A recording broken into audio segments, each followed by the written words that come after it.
Sa video na ito, ibabahagi ko sa iyo ang 10 tips mula sa libro na nagpabago ng maraming buhay sa buong mundo, ang Rich Dad, Poor Dad ni Robert Kiyosaki. Ito ang kwento ng dalawang ama. Ang Rich Dad ay ang ama ng kanyang kaibigan na isang negosyante at investor.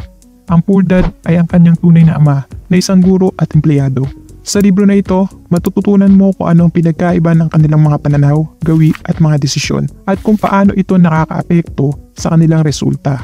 Matututunan mo rin kung paano mo maiiwasan ang pagkakamali ng Poor Dad at kung paano mo masusunod ang mga aral ng Rich Dad. Kaya panoorin mo ang video na ito hanggang sa dulo.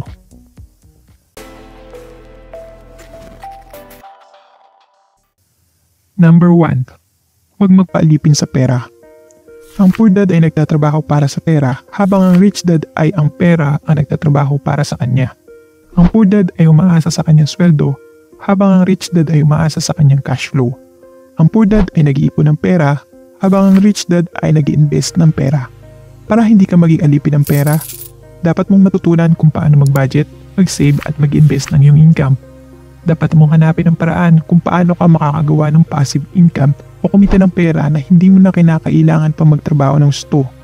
Pwede kang magtayo ng online business o magbenta ng mga digital product tulad ng ebook o online course. Number 2. Huwag matakot na mabigo. Ang Poor Dad ay natatakot na sumubok ng mga bagong bagay dahil takot siyang magkamali. Habang ang Rich Dad ay natututo mula sa kanyang mga pagkabigo at ginagamit ito bilang pangpalakas ng loob. Ang Poor Dad ay nag-iisip ng mga dahilan kung bakit hindi niya magawa ang isang bagay, habang ang Rich Dad ay nag-iisip ng mga paraan kung paano niya ito magagawa. Para hindi ka matakot sa pagkabigo, dapat mong tanggapin na bahagi ito ng proseso sa pag-unlad. Dapat mong harapin ang iyong mga takot at amunin ang iyong sarili na lumabas sa iyong comfort zone. Dapat kang matuto mula sa iyong mga pagkakamali at gumawa ng mga adjustment at improvement. Kung gusto mong magsimula ng negosyo, pwede kang mag-research, mag-attend ng seminar, mag-join sa mga online community o humingi ng payo sa mga eksperto. Number 3. Huwag maging tamad. Ang Poor Dad ay tamad na mag-aral, maghanap ng oportunidad at gumawa ng aksyon habang ang Rich Dad ay masipag na ginagawa ang lahat ng ito. Ang Poor Dad ay naghihintay ng magandang mangyayari sa kanya at si Rich Dad gumagawa siya ng paraan para mangyari ang gusto niya. Para hindi ka maging tamad, dapat kang maging disiplinado at determinado sa iyong mga layunin. Gawin mong priority ang iyong personal development at financial education. Hanapin at samantalahin mo ang oportunidad na makatulong sa iyong pag-asenso.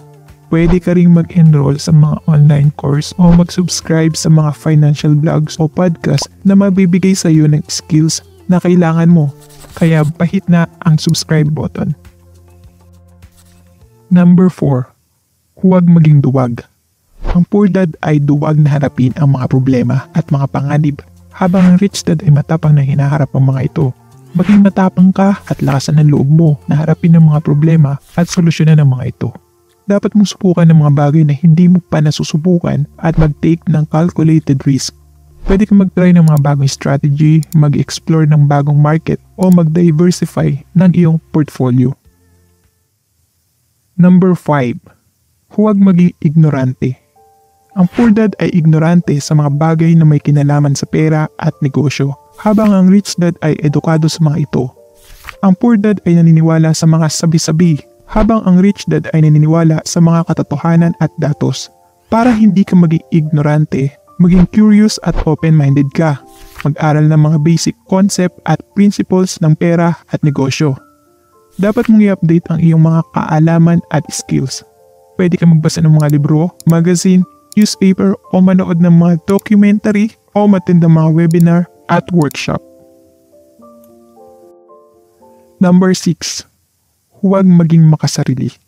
Ang Poor Dad ay makasarili na iniisip lamang ang sarili niya at ang kanyang pamilya, habang ang Rich Dad ay makabayan na iniisip din ang ibang tao at ang kanyang bansa. Pagka ikaw nakaipon o kumita, kailangan gamitin mo yung perang yun. Mag-create tayo ng trabaho, makapag-create tayo ng opportunity para sa mga kababayan natin. Ibigay po ako immediately today ng 500 million pesos to build more school. Ang Poor Dad ay nakasara ang kanyang isipan at puso habang ang Rich Dad ay bukas palad sa karamihan. Para hindi ka maging makasarili, lawakan mo ang iyong pananaw at malasakit. Isipin mo kung ano ang iyong magiging contribution sa lipunan at ekonomiya. Makipag-ugnayan at makikooperate ka sa ibang tao. Dapat kang tumulong at magbigay sa mga nangangailangan. Pwede kang mag-donate sa mga charity, mag-volunteer sa mga community service o mag-mentor sa mga aspiring entrepreneurs. Number 7. Huwag maging mapagmataas. Ang poor dad ay mapagmataas na hindi tumatanggap ng payo o tulong mula sa ibang tao. Habang si rich dad, siya ay bukas ang isipan sa mga advice at tulong ng iba. Ang poor dad ay mapagmalaki sa kanyang mga kaalaman at kakayahan, habang si rich dad ay nagpapahalaga sa kaalaman at kakayahan ng ibang tao. Para hindi maging mapagmataas, maging marespeto ka at alamin ang iyong kalakasan at kahinaan. Humingi ka ng feedback o suggestion mula sa iba na dapat mong i-improve sa iyong sarili. Dapat ka magpasalamat at magbibigay ng credit sa mga taong tumulong sa iyong tagumpay. Number 8. Huwag maging sunod-sunuran. Ang poor dad ay sunod-sunuran sa daloy ng lipunan, habang ang rich dad ay malaya na gumagawa ng kanyang sariling desisyon. Ang poor dad ay sumusunod sa kanyang nakagawian, habang si rich dad ay lumilikha ng makabago at maunlad na landas. At ikaw? Dapat ka ring maging independent at creative. Sundin mo ang iyong passion at vision. Gawin ang iyong gusto at hindi ang gusto ng iba. Pwede kang mag-start ng isang unique o innovative na business o mag-create ka ng iyong personal brand o identity. Number 9. Huwag maging kontento. Ang poor dad ay kontento na sa kanyang sitwasyon, habang ang rich dad ay hindi tumitigil sa paghahanap ng pagbabago. Dapat kang maging determinado sa pagtatagumpay at kumilos ng may pag-iingat sa pagharap sa mga problema. Itaas mo ang iyong standards at goals. Hanapin at sundin ang iyong purpose at mission. Number 10. Huwag maging negatibo. Ang poor dad ay negatibo na palaging nakakakita ng mga problema, habang ang rich dad ay positibo na palaging nakakakita ng mga solusyon. Ang poor dad ay nagre-reklamo, habang ang rich dad ay nagpapasalamat. Kaya maging optimistic at grateful ka sa paligid mo. Dapat mo din tingnan bilang challenge o opportunity ang mga problema. Mag-focus ka sa mga positive aspect ng iyong buhay, mag-celebrate ng iyong mga achievements at mag-appreciate ng iyong mga blessing.